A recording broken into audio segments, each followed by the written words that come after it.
अरे यार क्या चक्कर है।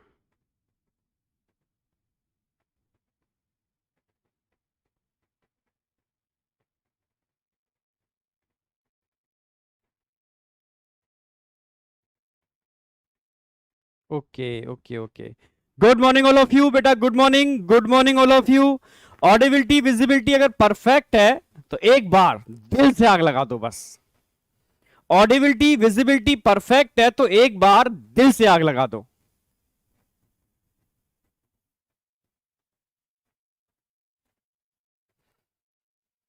लाइव स्ट्रीमिंग का टाइम थोड़ा 7:30 PM कर दिया था मुझे लग रहा है, तो बच्चे शायद कंफ्यूज थे। ठीक है, तो अभी जब चेक किया मैंने तो यार ये तो शाम का लगा रखा है। कोई नहीं, ठीक है, उसको वापस चेंज करा दिया है। पर शायद इंफॉर्मेशन आपको मिली हो या ना मिली हो, ठीक है, तो उसको लेटेस्ट अपडेट किया है तो फटाफट अब आ जाओ। ठीक है, नहीं तो अगर किसी को इन्फॉर्मेशन नहीं मिली है तो उसको सेंड कर दो क्या, हाँ यार ब्रह्मास्त्र सुबह ही चलता है, शाम को नहीं चलता ब्रह्मास्त्र। ठीक है, चलो कंटिन्यू करते हैं। ठीक है, वही 45 मिनट का टाइम होगा। ठीक है, सुबह 9 बजे से आपका केमिस्ट्री का स्टार्ट होगा, उससे पहले हम फिनिश कर लेंगे 45 मिनट के अंदर। अप्रोक्सीमेटली 50 क्वेश्चन कवर करने हैं, जिसमें एवोल्यूशन, बायोटेक्नोलॉजी और प्रिंसिपल एंड एप्लीकेशन तीनों ही टॉपिक होंगे। क्लियर है बिल्कुल? तो OMR शीट उठा लो, पेन उठा लो, साथ साथ चलेंगे। 45 मिनट के अंदर सारे क्वेश्चन कवर करेंगे।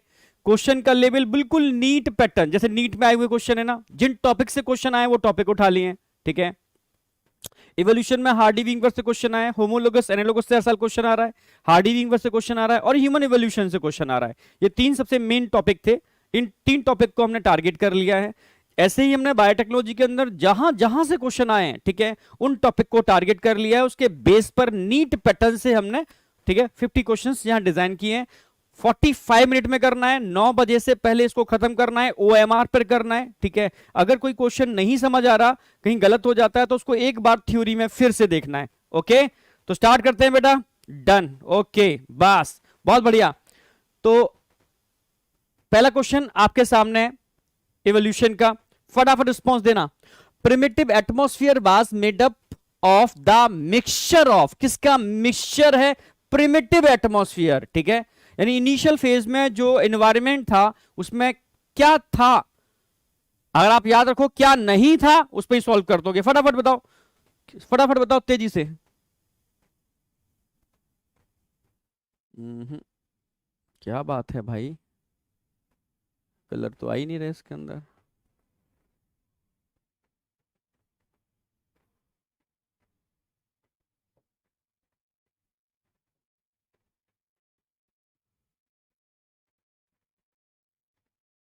कुछ प्रॉब्लम है?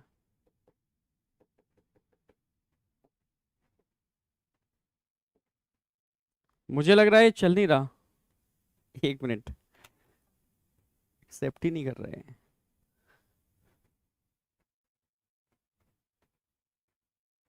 एक मिनट, एक मिनट, एक मिनट, एक मिनट। इनेबल एडिटिंग करनी होगी मुझे लग रहा है। ठीक है,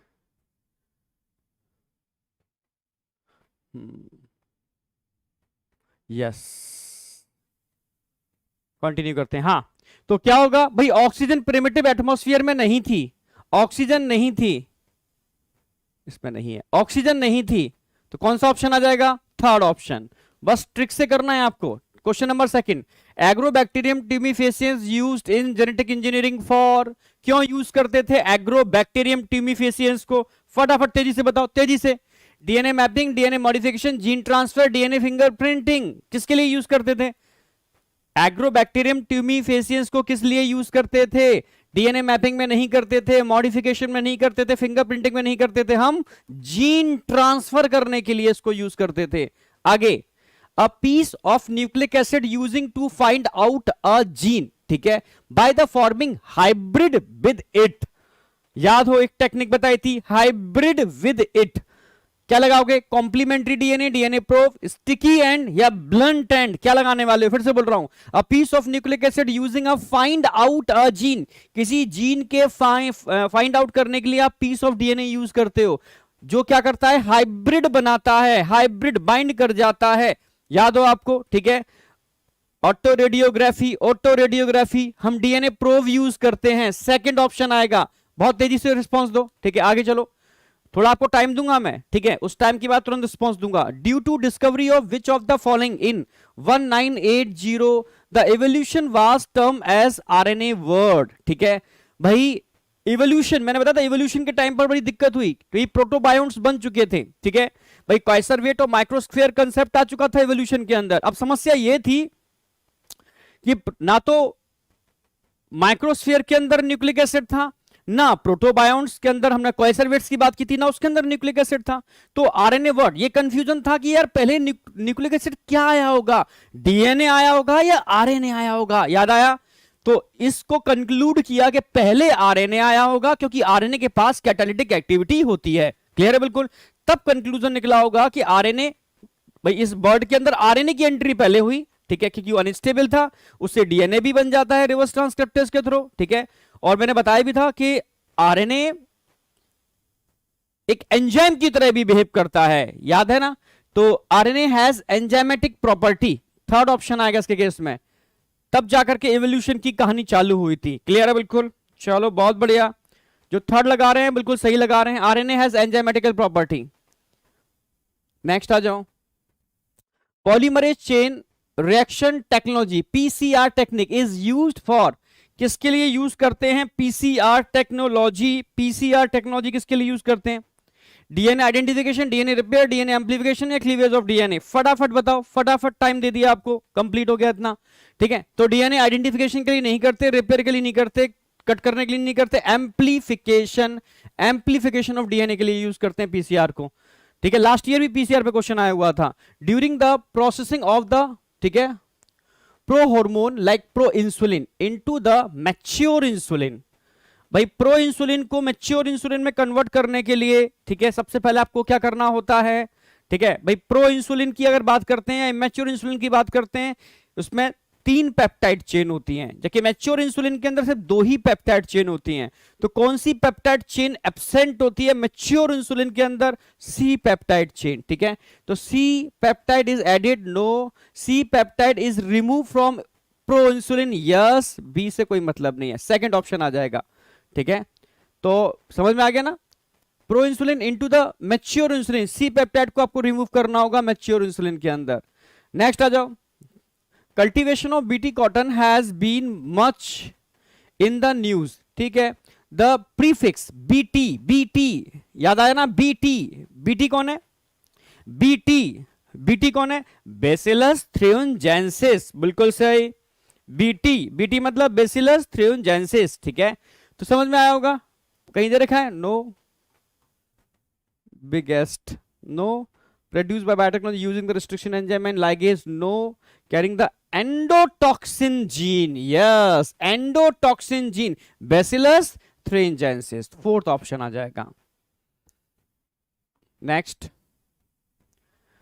स्वान neck flask experiment provide, swan neck flask experiment बताया था, जो एबायोजेनेसिस को डिस्कार्ड करता है, इसीलिए इस एक्सपेरिमेंट से क्लियरिटी हुई थी प्राइमरी एबायोजेनेसिस की, पहले एबायोजेनेसिस हुई देन बायोजेनेसिस हुई, यानी प्रूफ किसको करता है? बायोजेनेसिस को, प्योरली एबायोजेनेसिस को डिस्कार्ड करता है, क्लियर है बिल्कुल।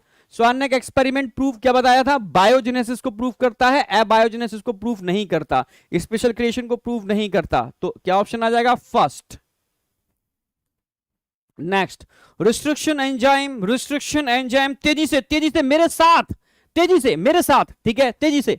Restriction enzymes are endonuclease which cleave DNA at specific site, कहां पर कट करते हैं, ठीक है, स्पेसिफिक साइट, बिल्कुल सही है, एंडोन्यूक्लियस हैं जो डीएनए को स्पेसिफिक साइट पर कट करते हैं। Restriction enzyme make DNA complementary to existing DNA RNA, no बेटा। कट और ज्वाइन डीएनए फ्रेगमेंट, कट करते हैं, ज्वाइन नहीं करते। Are required to vector less, ठीक है। Direct gene transfer, no, first option आएगा। Next, BT cotton is resistant for, किसके लिए उसमें रेजिस्टेंस पावर आई थी? राउंड वॉर्म के लिए, फ्लूक के लिए, बॉल बॉम्ब के लिए या पिन वॉर्म के लिए? फटाफट बताओ, फटाफट बताओ, मुझसे पहले बताओ यार, तब मजा आएगा। राउंड वॉर्म के लिए नहीं आई थी, ठीक है। बीटी कॉटन राउंड वॉर्म के लिए तो हमने आरएनए इंटरफेरेंस टेक्निक यूज की थी, याद आया हो, आरएनए इंटरफेरेंस, ठीक है। Tobacco plant, root nodules, nematode, round worm का इन्फेक्शन, ठीक है। फ्लू के लिए भी नहीं की थी, पिन वॉर्म के लिए भी नहीं की थी, तो यहां क्या ऑप्शन आएगा, bollworm, cotton bollworm, cotton bollworm, याद आ गया ना, कॉटन की बॉल के अंदर इंफेक्शन करके कॉटन को बर्बाद कर रहा था, ठीक है। तो बीटी टॉक्सिन को हम यूज ही करते हैं, क्राइजीन को हम यूज ही करते हैं इंसेक्ट रेजिस्टेंस बनाने, इंसेक्ट रेजिस्टेंस जनरेट करने के लिए प्लांट्स के अंदर, ठीक है। चलो,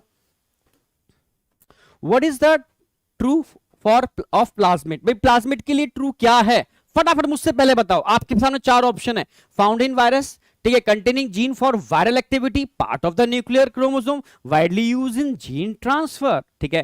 तो समझ में आ गया होगा ना, फाउंड इन वायरस, भाई वायरस में नहीं होता, बैक्टीरिया में होता है।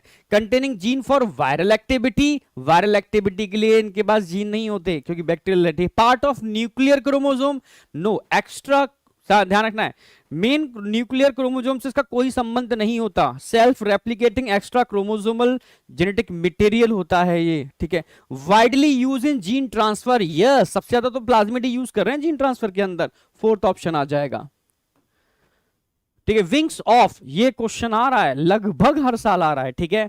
तो wings of locust, pigeon and bat are example of, अब दिमाग लगाओ, विंग्स ऑफ लोकस्ट, पिजन और बैट, इनके विंग्स, क्या इसमें होमोलॉजी नजर आ रही है, भाई लोकस्ट के विंग्स मेम्ब्रेनस हैं, ठीक है, और पिजन के विंग्स देखोगे तो फेदर लाइक हैं। अब बैट की बात करोगे तो उसमें बोन्स हमारे वाले बोन्स मिल रहे हैं मैमल्स के अंदर, आप समझ रहे हो ना, यानी फंक्शन तीनों के सेम है, फ्लाइट, ठीक है, बट इन सबकी मॉर्फोलॉजी एनाटॉमी अलग टाइप की है, यानी कन्वर्जेंट इवोल्यूशन को रिप्रेजेंट कर रहे हैं, यानी एनालॉगी को रिप्रेजेंट कर रहे हैं।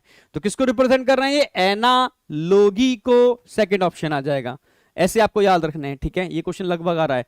Convergent evolution of two species is associated with convergent evolution, divergent evolution, divergent evolution homology, convergent evolution analogy. Convergent evolution of two species is associated with analogous organ, no. Recent common ancestor, no, common ancestor divergent को represent करता है, yes, sorry, analogy को represent करेगा, homology और ये एक ही बात हो गई, एक मिनट, ये ठीक है, हाँ। तो रिसेंट एंसेस्टर और होमोलॉगी ये एक ही बात हो गई, ठीक है। डिफरेंट हैबिटेट, नो, किसको रिप्रेजेंट कर रहा है, analogous organ. Convergent evolution analogy को, डाइवर्जेंट इवोल्यूशन कॉमन एंसेस्ट्री, या बोल सकते हो, ठीक है, होमोलॉगी को रिप्रेजेंट करता है, ठीक है। चलो, फर्स्ट ऑप्शन आ जाएगा। देखो तुम क्या लगा रहे हो,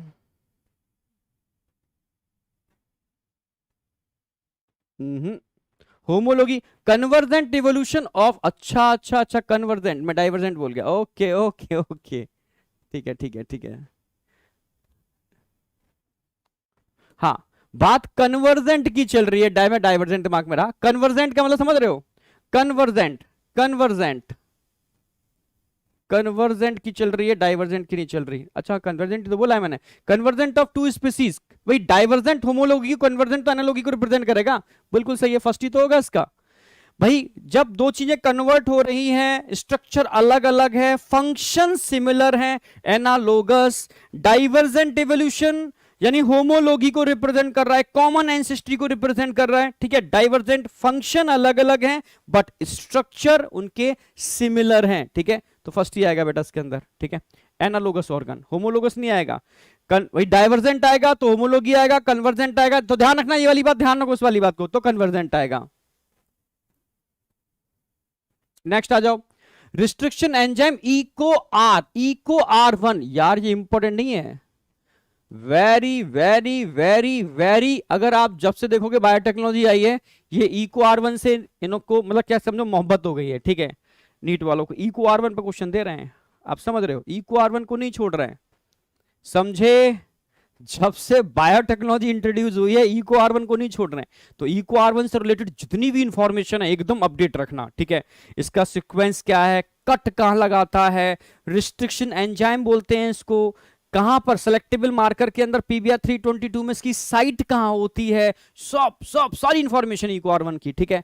तो Eco R one cut the DNA between the base, guanine and adenine के बीच में कट लगाता है, ठीक है। अब सीक्वेंस बताओ, सीक्वेंस मत भूल जाना, G G G A T T C, G A T T C, clear है बिल्कुल। तो इसका हमने याद कराया था, आपको याद कराया भी था, G A T T C, G A T C, ये तो था ही नहीं, G A T T, G A T T C, G A T T C C, ये भी नहीं था, जी ए सी टी टी, ये भी नहीं था, ये था क्या, जी ए टी टी सी, याद आया क्या, बी, बहुत बढ़िया, सुपर सुपर सुपर, ठीक है। G A T T C, guanine और एडेनिन के बीच में कट लगाएगा, C C T T A G, guanine और एडेनिन के बीच में कट लगाएगा, तो जिग जैक, कैसा एंड बनेगा, स्टिकी एंड या ब्लंट एंड, स्टिकी एंड बनेगा। जिग जैक कट लगता है तो स्टिकी एंड, स्ट्रेट कट लगता है तो ब्लंट एंड बनाता है, क्लियर है। चलो क्या ऑप्शन आएगा इसका, सेकंड। आगे in Eco R one R is stand for, क्या बोलते हैं, आर, भाई ई तो आपको समझ में आ गया, ई, ठीक है। किसी भी भाई जिस बैक्टीरिया से ले रहे हैं उसकी जीनस है, को जो स्मॉल में लिखे होते हैं, उसकी स्पीसीज के बाद क्या, जीनस एंड स्पीसीज, देन क्या आएगा इसका, स्ट्रेन, और स्ट्रेन के बाद क्या आएगा, ऑर्डर ऑफ डिस्कवरी। तो आर क्या रिप्रेजेंट कर रहा है, आर रिप्रेजेंट कर रहा है स्ट्रेन को, आर रिप्रेजेंट कर रहा है स्ट्रेन को, फर्स्ट ऑप्शन आएगा, स्पीसीज जीनस ऑर्डर ना, स्ट्रेन आएगा first. The first clinical gene therapy was giving for, ये लगभग हर साल क्वेश्चन आ रहा है जीन थेरेपी पर, उठा के देख लोगे, हर साल का मतलब है थोड़ा छोड़ छोड़ करके आ रहा है, ठीक है। जीन थेरेपी पर पुराने जितने भी पेपर्स होते थे उनमें भी क्वेश्चन आता था, मतलब जीन थेरेपी थोड़ा सा बायोटेक्नोलॉजी के लिए बड़ा इंपॉर्टेंट है, ध्यान रखना, ठीक है। तो जीन थेरेपी हमने किसके लिए लगाई थी, एक एंजाइम डेफिशिएंसी थी, एडेनोसिन डीएमिनेज एंजाइम डेफिशिएंसी, याद आ क्या होगा, एक बच्ची के अंदर, 6 ईयर की बच्ची के अंदर इस एंजाइम को बनाने वाले जीन के अंदर म्यूटेशन था, इसलिए इसको एक प्रॉब्लम थी, SCID, severe combined immunodeficiency syndrome, जिस वजह से हमने वहां पर जीन थेरेपी की थी, यानी रिप्लेसमेंट ऑफ, समझ रहे हो कैसे, तो defective gene by healthy gene, second option लगा दो। आगे बढ़ते हैं, इन बीटी कॉटन, जल्दीबाजी मत करना, सारे पॉइंट्स वही हैं जो नीट में आए हुए हैं लास्ट ईयर के अंदर, मतलब क्वेश्चन चेंज कर दिए हैं, सारा पॉइंट वही उठा लिए हैं, ठीक है, इससे थोड़ा पता चल जाए आपको। In BT cotton the BT toxin present in plant tissue as protoxin, yes inactive form में होते हैं, is convert into active toxin, ये इनएक्टिव एक्टिव में कैसे कन्वर्ट होते हैं, पूरा मैकेनिज्म बताया था, फटाफट बताओ रिस्पॉन्स, तेज रिस्पॉन्स दो, क्या होगा इसका, action of gut micro organism, no बेटा no, action of gut micro organism तो नहीं होगा, no no no. Acidic pH, acidic pH पर एक्टिव नहीं होते, हमारी गट की पीएच एसिडिक होती है, ठीक है, इस पर भी एक्टिव नहीं होगा, दिमाग लगाओ। Presence of conversion factor, no no no, alkaline pH, alkaline pH, बिल्कुल सही, सुपर, जितने बच्चे डी लगा रहे हैं बिल्कुल सही लगा रहे हैं, एब्सोल्युटली राइट। एल्कलाइन पीएच पर कुछ एंजाइम एक्टिवेट होते हैं जो प्रो इंसुलिन को एक स्पेसिफिक साइट से कट करते हैं, कट करते ही एक्टिव हो जाता है, और एक्टिव होते ही ये गट में पोर जनरेट कर देता है, जिसकी वजह से इंसेक्ट की डेथ हो जाती है।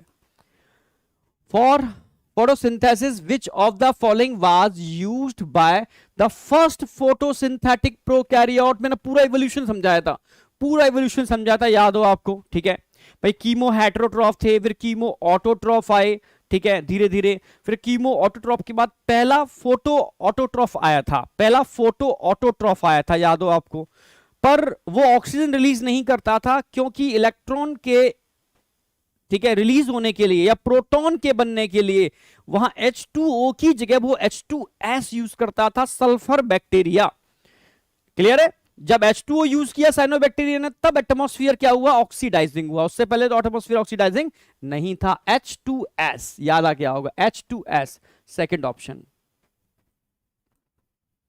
Match the following column and find correct combination. भाई मैच करो और करेक्ट कॉम्बिनेशन देखो, ठीक है। आगे आ जाओ। Darwin.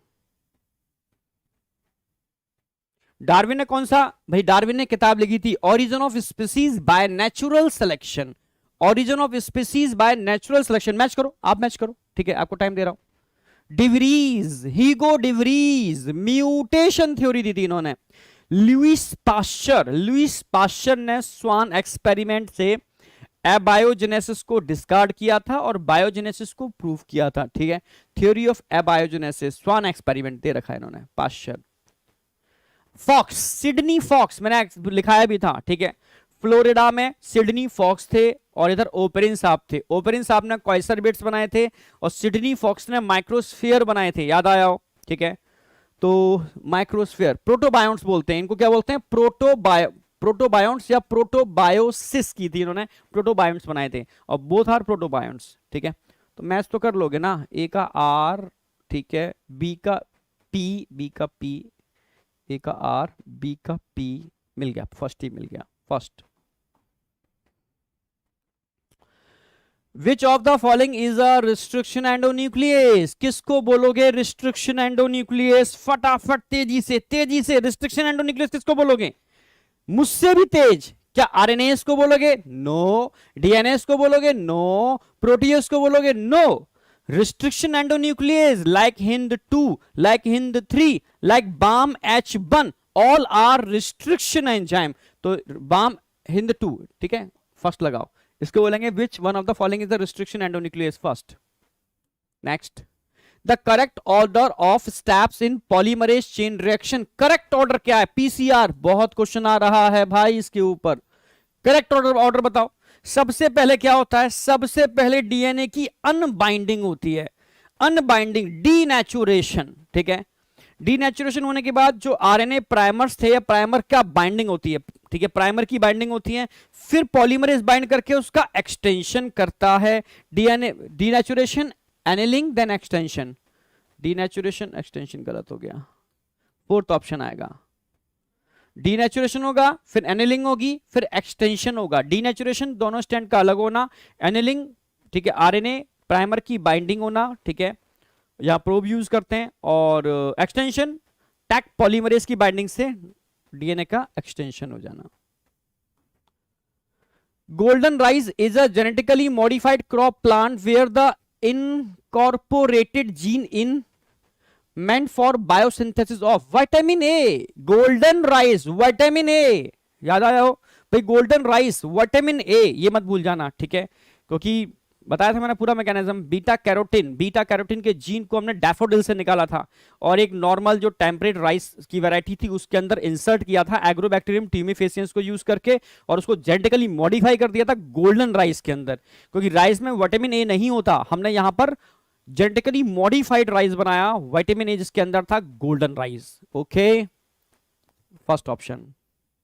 Next, the 2 polypeptide of human insulin are linked together by, ये पूछते हैं, डाइसल्फाइड ब्रिज, ठीक है, डाइसल्फाइड ब्रिज, ठीक है। जब अलीली कंपनी ने इंसुलिन बनाई थी तो उनके सामने यही तो चैलेंज था कि यार कैसे जोड़े इन दोनों इंसुलिन की चेन को, ठीक है। तो डाइसल्फाइड ब्रिज से जोड़ करके उन्होंने इसको सक्सेस किया था। आगे, which of the following is commonly used as vector for introducing a DNA fragment into human lymphocyte. फटाफट बताओ, तेजी से। मैंने बताया था प्लांट के अंदर इंसर्ट करना है, क्या यूज करोगे, ठीक है। एनिमल के अंदर इंसर्ट करना है, क्या यूज करोगे, ठीक है। फिर मैंने आपको एक टेक्निक और बताई थी, कुछ टेक्निक और थी इसके अलावा भी, वेक्टर के अलावा भी, जैसे जीन गन किसके लिए यूज करते हैं, माइक्रो इंजेक्शन किसके लिए यूज करते हैं, याद आया ना, ठीक है। फटाफट बताओ तेजी से। Which of the following is commonly used for vector for introducing a DNA fragment into human lymphocyte। तो मैंने बताया था अगर प्लांट के अंदर किसी भी जीन को इंट्रोड्यूस करना है तो आप एग्रोबैक्टीरियम ट्यूमिफेसियंस यूज करोगे, मतलब टीआई प्लाज्मिड यूज करोगे। एनिमल के अंदर इंट्रोड्यूस कर रहा है तो आप रेट्रोवायरस यूज करोगे। जीन गन प्लांट सेल के लिए यूज करते हैं, माइक्रो इंजेक्शन एनिमल्स के लिए यूज करते हैं। क्लियर है बिल्कुल। रेट्रोवायरस, फर्स्ट ऑप्शन आ जाएगा। आगे चलते हैं।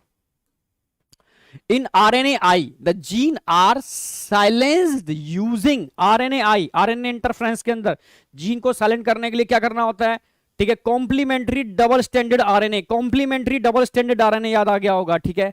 तो क्या लगाने वाले उसके केस में, double standard RNA, first option आ जाएगा। मुझसे पहले बोलो यार, तभी मजा आए।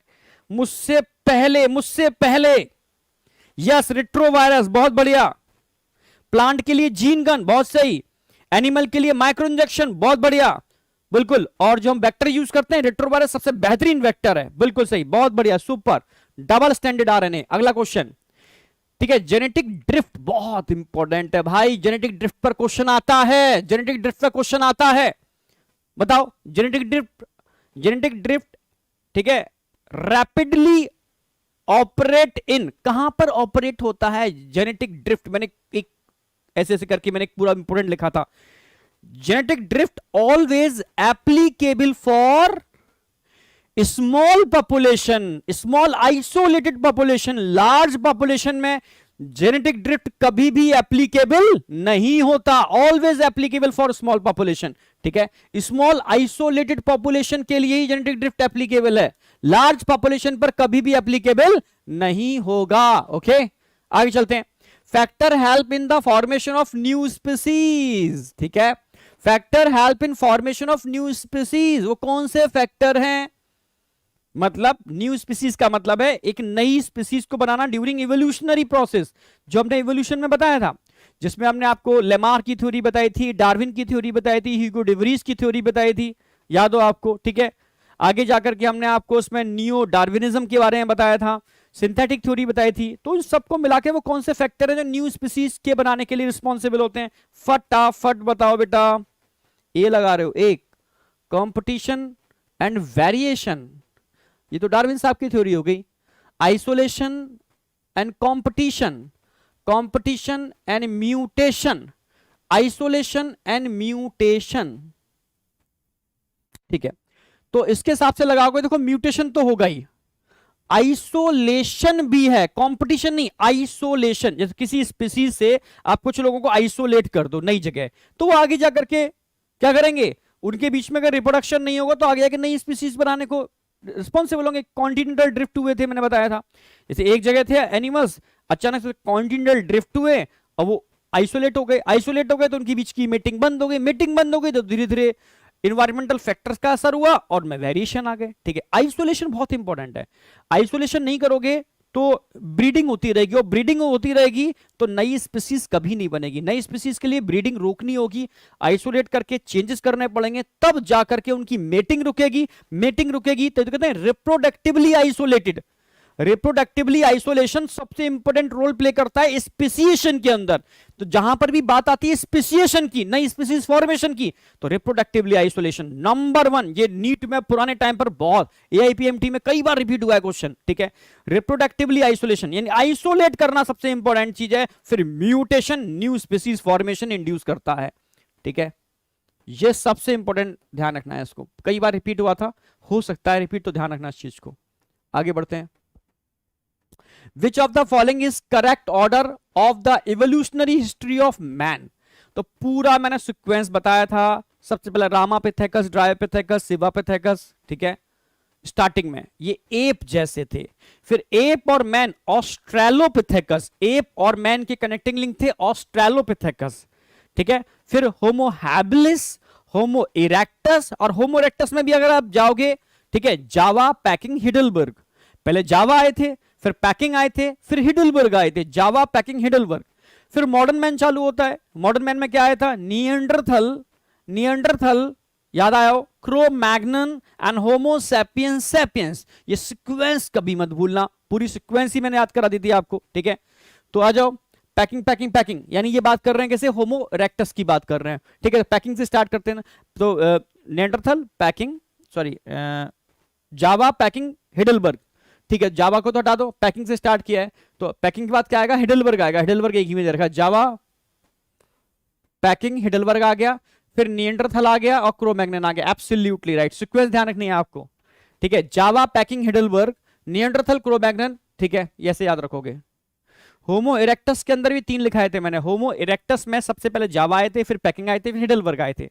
मॉडर्न मैन चालू हो जाता है, उसमें नियंडरथल आए थे और क्रो-मैग्नन आए थे, फिर होमो सेपियंस सेपियंस आए थे।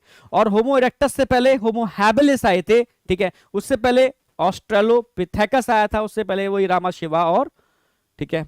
चलो थर्ड ऑप्शन आ जाएगा ह्यूमन इवोल्यूशन। नेक्स्ट मैच करना है, फटाफट मैच करो, मैच करो, टाइम दे रहा हूं आपको मैचिंग के लिए। Restriction endonuclease, restriction exonuclease, DNA ligase, DNA polymerase, सारे ऑप्शन आपके सामने, ठीक है। A B C D. Restriction endonuclease का डीएनए एट स्पेसिफिक पोजीशन, ये होना चाहिए ज्वाइन, ठीक है।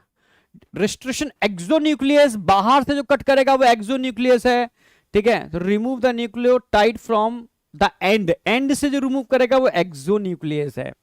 डीएनए लाइगेज, लाइगेज जोड़ने का काम करता है, T4 ligase, DNA ligase join करने का काम करेगा, जोड़ने का काम करेगा।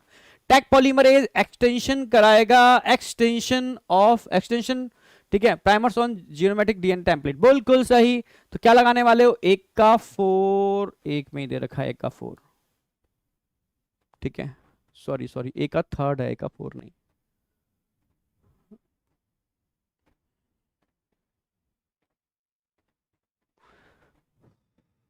लगाओ फटाफट, तेजी से लगाओ, तेजी से लगाओ, ठीक है। 1 का 3, 1 का 3 2 में दे रखा है, ठीक है। आगे चलो, बी का 4th 1 ही में दे रखा है, सेकंड आ जाएगा।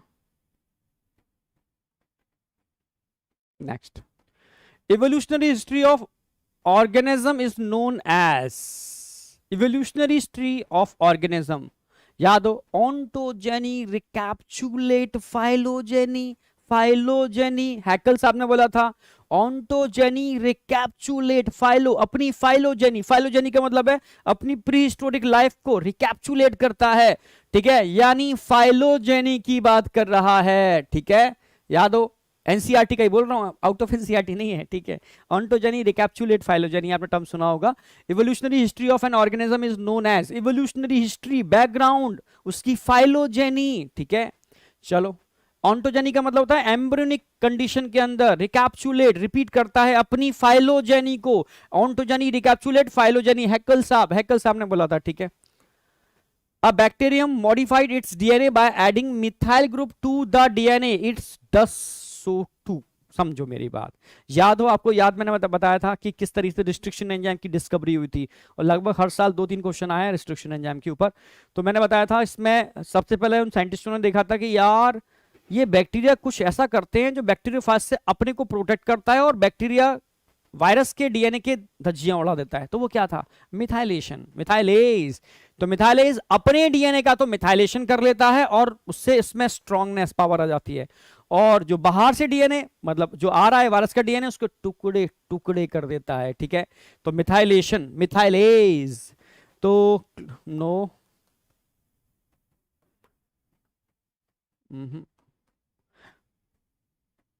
बिल्कुल सही, क्योंकि उसके अंदर रिस्ट्रिक्शन एंजाइम होते हैं, तो अपने जीनोम को तो मिथाइलेशन से वो प्रोटेक्ट कर लेता है, और बाहर से जीनोम आता है उसकी धज्जियां उड़ा देता है। वो कौन होता है, मिथाइलेज, ठीक है। बैक्टीरिया के अंदर सेल्फ डिफेंस मैकेनिज्म ये देखने को मिलती है।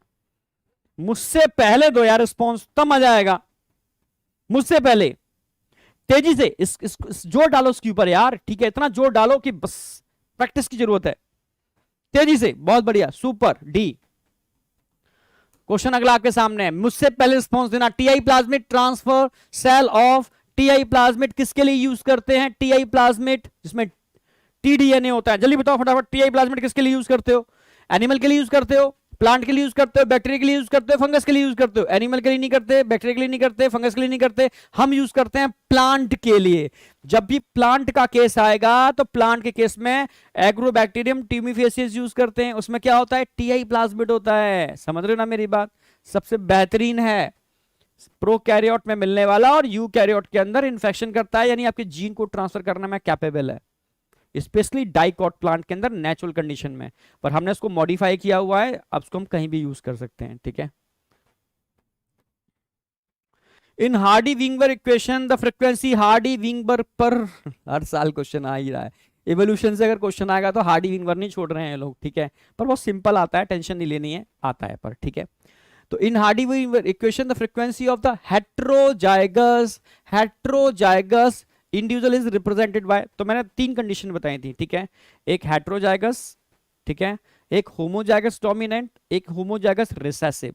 होमोजाइगस डोमिनेंट को रिप्रेजेंट करते हैं किससे, पी स्क्वायर से, ठीक है, हेट्रोजाइगस सॉरी होमोजाइगस रिसेसिव को रिप्रेजेंट करते हैं क्यू स्क्वायर से, और हेट्रोजाइगस को रिप्रेजेंट करते हैं 2pq से। याद आया, तभी तो सीक्वेंस बनी थी, p square plus 2pq plus q square is equal to 1। यानी कोई भी एक रैंडम मीटिंग करती हुई पॉपुलेशन है, रैंडम मीटिंग, रैंडम मीटिंग बहुत जरूरी है, सेलेक्टिव मीटिंग आ गया तो हार्डी विंगर इक्वेशन एप्लीकेबल नहीं होगी। रैंडम मीटिंग करती हुई एक बड़ी पॉपुलेशन है, लार्ज पॉपुलेशन है, रैंडम मीटिंग हो रही है उसके अंदर, ठीक है, और 5 फैक्टर अगर एप्लीकेबल नहीं हो रहे जो लिखाए थे मैंने, तो उस पॉपुलेशन के अंदर इवोल्यूशन पॉसिबल ही नहीं है। क्लियर है बिल्कुल? तो क्या होगा, 2pq, फोर्थ ऑप्शन आ जाएगा। मुझसे पहले रिस्पॉन्स देना है भाई। Next, in India the organisation responsible for, ठीक है, असाइनिंग द सेफ्टी, ये क्वेश्चन रिपीट हुआ है, ध्यान रखना, safety of introducing genetically modified organism for public use.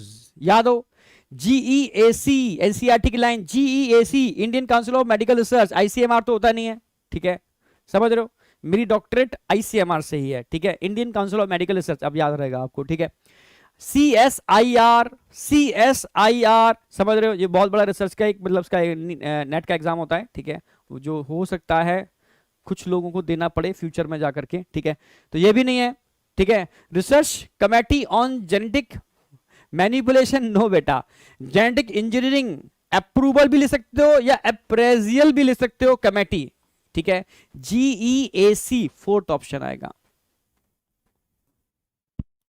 The process of separation and purification, separation purification समझो यार, ये बहुत इंपॉर्टेंट है यार, इससे क्वेश्चन पूछ रहे हैं ये लोग, लास्ट ईयर क्वेश्चन उठा के देखो, समझ में आ जाएगा। सेपरेशन एंड प्यूरिफिकेशन, और मैंने एक लाइन लिखाई है और वेरी इंपॉर्टेंट करके लिखाई है, जब भी सेपरेशन और प्यूरिफिकेशन आएगा, डाउन स्ट्रीम प्रोसेसिंग, ठीक है, जब प्रोडक्ट बन जाता है तो उसके सेपरेशन और प्यूरिफिकेशन के लिए हम डाउन स्ट्रीम प्रोसेसिंग करते हैं। Next, which of the following is not feature of the plasmid, plasmid का फीचर नहीं है, इंडिपेंडेंट रेप्लिकेशन प्लाज्मिड का फीचर है, सर्कुलर डीएनए प्लाज्मिड का फीचर है, transferable, yes it is a features of plasmid, single standard नहीं है क्योंकि plasmid double standard circular DNA होते हैं, सेल्फ रेप्लिकेटिंग होते हैं क्योंकि उसके पास सेल्फ अपनी ORI साइड होती है। फोर्थ ऑप्शन, ठीक है। Continuity of germ plasm theory was given by, ठीक है, जर्म प्लाज्म थ्योरी वो कौन थे जिन्होंने, समझ रहे हो ना, सबको परेशान किया, ठीक है, लेमार साहब को भी परेशान किया, ठीक है, वही क्या किया उन्होंने, जर्म प्लाज्म थ्योरी दी, एक चूहे को पकड़ा, उसकी पूंछ को, ठीक है, कई जनरेशन तक कट किया, तो देखा 21 जनरेशन तक कट करने के बाद जब 22 जनरेशन थी तो उसमें बच्चों के टेल आ गई, तब इन्होंने कहा कि एक्चुअल में इन्होंने एक थ्योरी दी, जर्म प्लाज्म थ्योरी।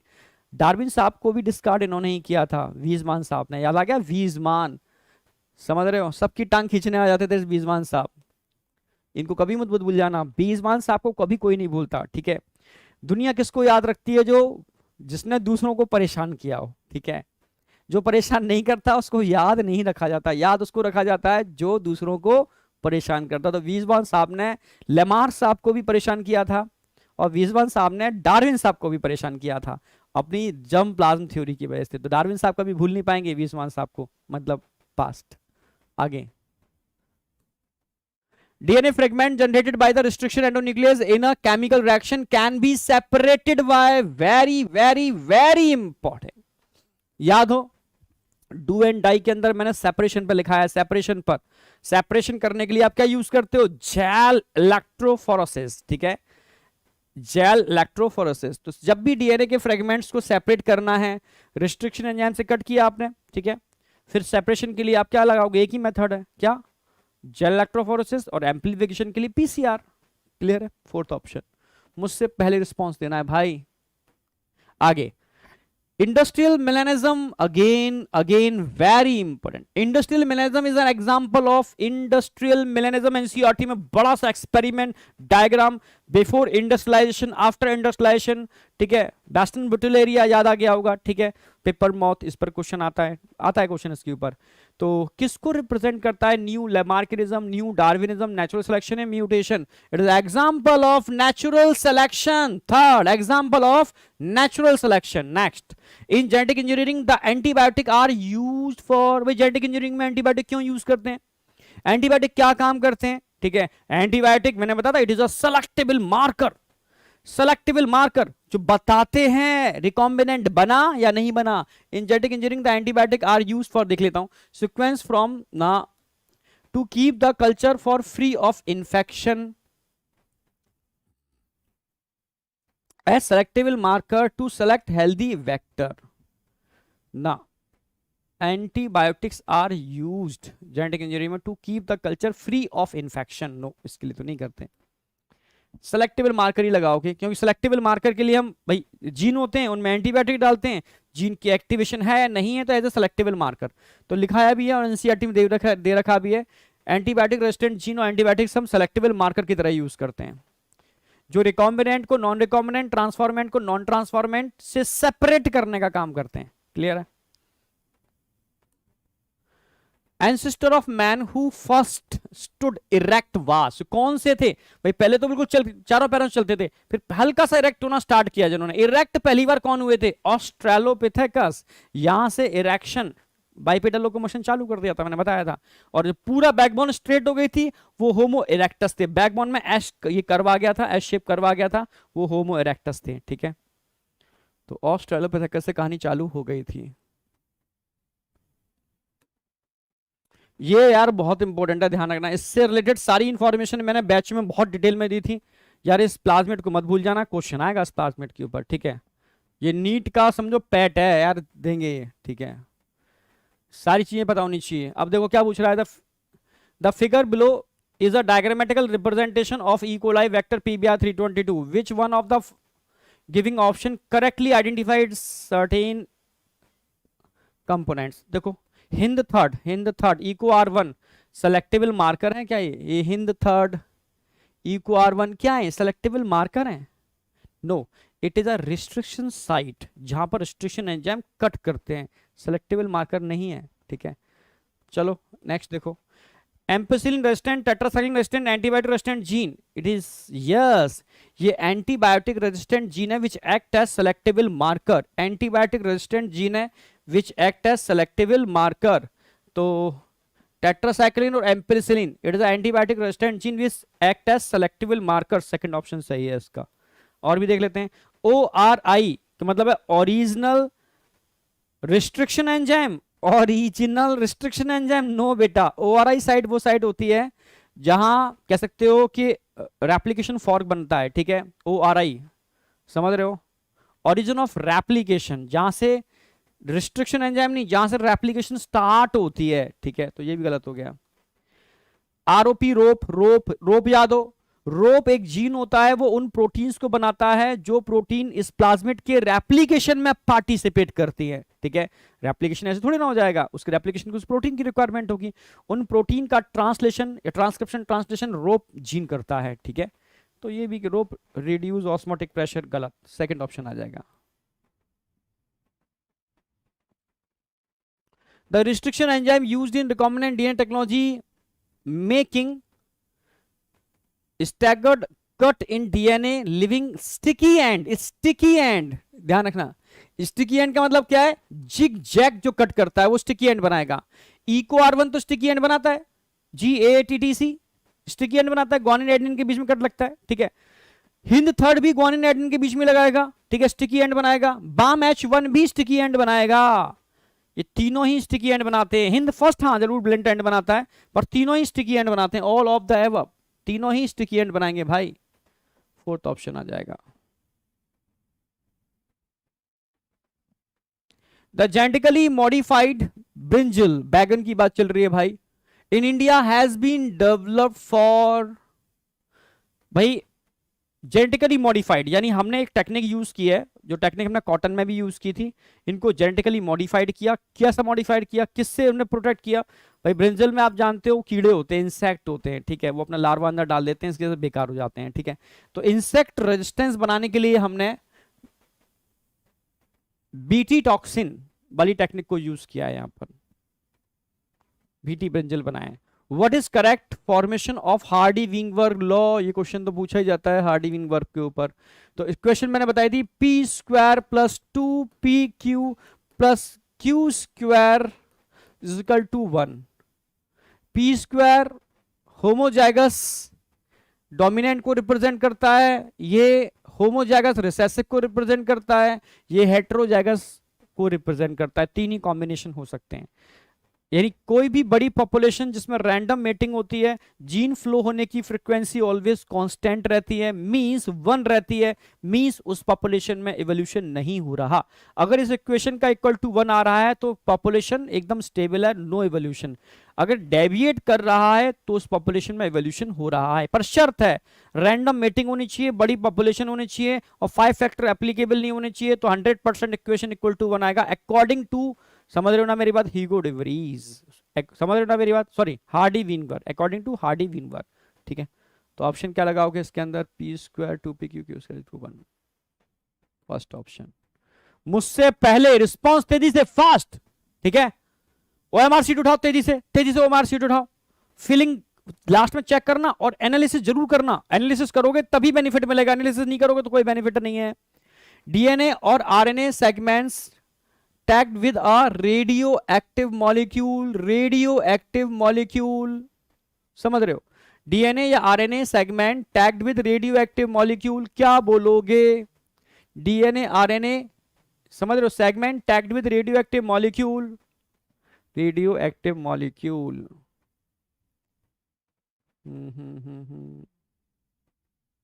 भाई प्रोब हैं ये, याद आ गया हो, ऑटो रेडियोग्राफी। हम छोटे छोटे डीएनए आरएनए के सेगमेंट बनाते हैं, फास्फोरस को हम रेडियो एक्टिव करते हैं, hybrid technology, hybridization, gene mutation को आइडेंटिफाई करने के लिए, क्लियर है बिल्कुल, या किसी जीनोम के प्रेजेंस को आइडेंटिफाई करने के लिए इस टेक्निक को हम यूज करते हैं, ठीक है। फोर्थ ऑप्शन आएगा प्रोब।